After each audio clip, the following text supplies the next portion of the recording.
आमिर तांबा को गोलियां मार के छलनी किया गया और वो दम तोड़ गया। हमने गज़वा हिंद लड़नी थी और फिर उस फौज ने जाके इसराइल को शिकस्त देनी थी। ये हाल है कि नाम नहीं ले सकते। ये औकात रह गई है मेरे मुल्क की। आमिर तांबा भारतीय दहशतगर्द सरबजीत सिंह पर जेल में हमले में भी मुलविस रहा है। हमारे जो वजीर दाखिला है वो अभी तक उनकी जुबाबंदी है और वो किसी किस्म का कोई स्टेटमेंट नहीं दे रहे और न ही राजनाथ सिंह का जवाब दे रहे हैं, न ही गार्जियंस की स्टोरी का जवाब दे रहे हैं कि किस तरीके से पाकिस्तान के अंदर भारत जो है वो भारतीय खुफिया एजेंसी वो कार्रवाइयां कर रही है और कल भी एक पाकिस्तानी को जो है वो मार दिया गया।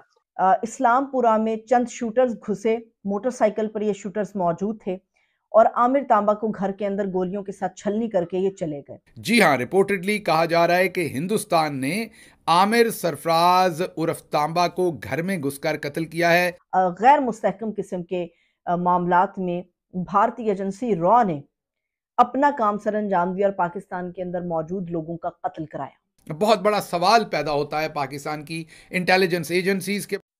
জয় হিন্দ বন্ধুরা, আমি দেবপাল, আপনারা দেখছেন আপডেট ইন্ডিয়া।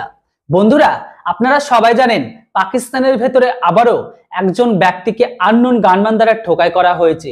যে ব্যক্তিটি একজন পাকি শিয়রদের মধ্যে টপ লিডারের মধ্যে কিন্তু একজন ছিল। হ্যাঁ বন্ধুরা, আজ থেকে কিছুদিন আগে পাকিস্তান ভারতের উপর ক্লেম চাপিয়েছিল যে ভারতের র 20 জন পাকিস্তানি টপ লিডারদের ভেরিফাই করে দিয়েছে। যদিও এটার উপর ভারতের কাছে না কারো কাছে তারা প্রমাণ দেখাতে পেরেছিল, কিন্তু এই লিস্ট যাওয়া বেশি দিনই হয়নি, মানে প্রায় এক সপ্তাহ হতে চলল। এরই মাঝে ভারত সেই লিস্টে আরো একজনের নামকে তুলে দিল। মানে পাকিস্তানের কথা অনুসারে ভারতের র এজেন্ট তাদের ঘরের ভেতরে ঢুকে 20+1 21 জনকে টপকে দিয়েছে। জানি না এই কাজটা কে বা কারা করেছে, কিন্তু পাকিস্তানিদের দাবি যে এই কাজটা নাকি ভারত করেছে। যে ব্যক্তিকে মারা হয়েছে সেই ব্যক্তি ছিল ভারতের শত্রুদের লিস্টে টপ লিস্টের মধ্যে একজন। তো বন্ধুরা, পুরো ব্যাপারটির উপর পাকিস্তানের মিডিয়া, পাকিস্তানের জার্নালিস্ট কি বলছে সেটা আগে আপনারা শুনে নিন। আর চ্যানেলটিতে নতুন হলে কেউ কিন্তু সাবস্ক্রাইব করতে ভুলবেন না। इस्लामपुरा, जो लोग लाहौर के महल्ले वक्फू से वाकिफ हैं उनको अंदाज़ा होगा कि इस्लामपुरा अंदरून लाहौर का एक इलाका है और इस्लामपुरा की बिल्कुल छोटी छोटी गलियां, घरों के साथ जुड़े हुए घर हैं और इस्लामपुरा एक ऐसा इलाका है जहां पर आपको एक दूसरे की खबरगिरी बड़ी आराम से, बड़ी आसानी से हो सकती है। अंदरून लाहौर पूरे का ये सिस्टम हमेशा से रहा है और अब भी है।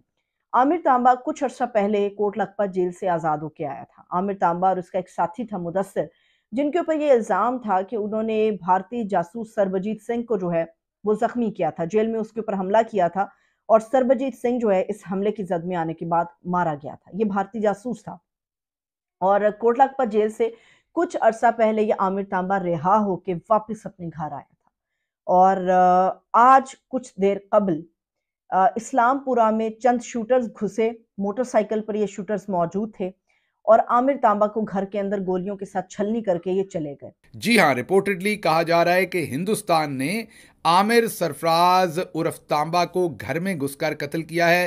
2 नामालूम मोटरसाइकिल सवार शूटर वो आमिर सरफराज उर्फ तांबा के घर में दाखिल हुए, 4 गोलियां मारी, 2 गोलियां सीने में लगीं जिससे वो जख्मों की ताब ना ला सके और उनकी जान चली गई।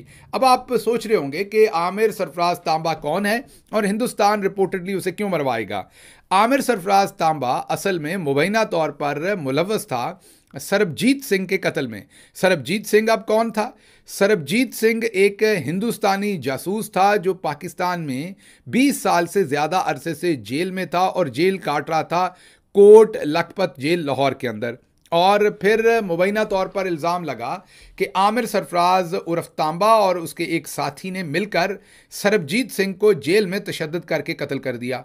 वो मुकदमा चला क्योंकि आमिर सरफराज पहले ही जेल में था और किसी और जुर्म के अंदर जेल काट रहा था, उस पर मुकदमा नया बना और मुकदमा चला। लेकिन आखिरकार अदालत ने आज से तकरीबन 6 साल पहले, ये वाक़या मेरे ख्याल 2013 के इर्द गिर्द का है कत्ल का, और फिर आज से 6 साल पहले अदालत ने, पाकिस्तानी अदालत ने इसको बरी कर दिया ये कह के कि इसके खिलाफ कोई एविडेंस नहीं मिली। ये कहाँ से आए किसी को नहीं पता, इन्होंने मार डाला किसी को नहीं पता, ये कहाँ गए ये भी किसी को नहीं पता। हालांकि मैंने अपने एजेंडे के आगाज पे आपको बताया है कि इस्लामपुरा या अंदरून लाहौर एक ऐसा हिस्सा है लाहौर का जहां पर आप एक दूसरे के बारे में आप लोगों को बड़ी अच्छी से इल्म होता है। साथ वाले घर में क्या हो रहा है ये भी आपको इल्म होता है, नुक्कड़ पे हमेशा आपके 5-10 ऐसे लड़के मौजूद रहते हैं जिनको पूरे मोहल्ले की खबर हो रही होती है। इसके अलावा घरों से जुड़े हुए घर हैं, मगर किस तरह से ये शूटर दाखिल हुए, नामालूम अफराद थे ये दाखिल हुए, नामालूम अफराद ने मारा, नामालूम अफराद रवाना हो गए। इस वक्त जो लाहौर के जिस घर में इसका कत्ल हुआ है, इसको वैसे जख्मों की ताब नहीं ला सका क्योंकि अस्पताल के रास्ते में ये आमिर तांबा दम तोड़ गया। मामला ये है कि जब आप पूरा प्रोटोकॉल या पूरी पुलिस फोर्स आपकी मुतनाज़ हो जाती है, या पुलिस फोर्स अपने ही मामलात में या दूसरों के घरों को पामाल करने में अगर लग जाती है, तो फिर किसी का भी इंटरेस्ट अवाम के जानो माल के तहफ़्फ़ुज़ के लिए नहीं होता। आमिर तांबा जिस किस्म की आप कह सकते हैं कि जिस किस्म का वो टारगेट था या जो उसके ऊपर इल्ज़ाम था, उसके बाद उसे खुसूसी चेक में रखने की ज़रूरत थी। और हाल ही में द गार्जियन ने बहुत बड़ा क्लेम ये किया है, जिसमें भारत के जो वज़ीर दिफ़ा हैं, उन्होंने भी इस चीज़ को तस्लीम किया है कि किस तरह से पाकिस्तान के इन गैर मुस्तहकम किस्म के मामलात में भारतीय एजेंसी रॉ ने अपना काम सरअंजाम दिया और पाकिस्तान के अंदर मौजूद लोगों का कत्ल कराया।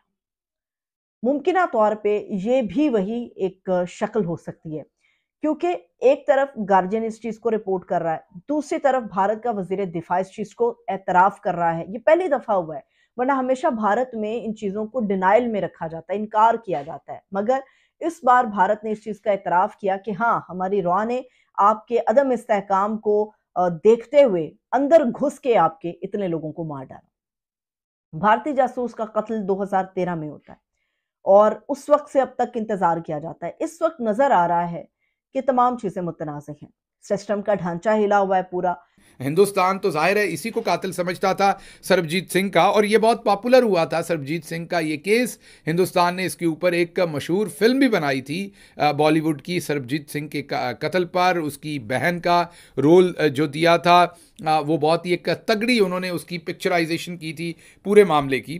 बहरहाल अब इसको रिपोर्टेडली हिंदुस्तान के साथ इसलिए जोड़ा जा रहा है कि आपको याद होगा, आपसे हफ्ता डेढ़ हफ्ते पहले गार्डियन ने एक स्टोरी रन की थी कि हिंदुस्तान ने 20 पाकिस्तानियों को पाकिस्तान में घुसकर, हिंदुस्तान की इंटेलिजेंस एजेंसी रॉ ने 20 पाकिस्तानियों को पाकिस्तान में घुसकर कत्ल किया है। बहुत बड़ा सवाल पैदा होता है पाकिस्तान की इंटेलिजेंस एजेंसीज के बारे में, क्योंकि जब गार्डियन ये स्टोरी दे चुका, हिंदुस्तानी वजीर दफा ये कह चुका, तो आपको पता था कि ऐसे तमाम लोग जो किसी ना किसी सूरत हिंदुस्तान की जो है वो लिस्ट के ऊपर हैं, वो उनकी प्रायोरिटी लिस्ट पर हैं, किसी भी तरह से उनको कत्ल किया जा सकता है, तो फिर उसकी खातिर ख्वाह हिफाजत क्यों नहीं की गई।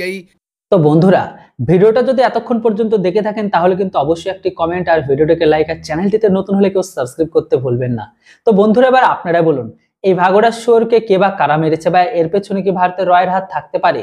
কারণ এখনো পর্যন্ত পাকিস্তান শুধু পর্যন্ত ভারতের উপর ক্লেমকেই লাগিয়েছে যে এই সবকিছুর পেছনে ভারতের হাত আছে, কিন্তু এখনো পর্যন্ত তারা এটার উপর কোনো প্রমাণ ভারতের সামনে তুলে ধরতে পারেনি। এবার আপনারাই বলুন এর পেছনে কারা থাকতে পারে। অবশ্যই এর উপর আপনাদের মতামত কমেন্ট বক্সে লিখে জানান। Thanks for watching. জয় হিন্দ, বন্দে মাতরম।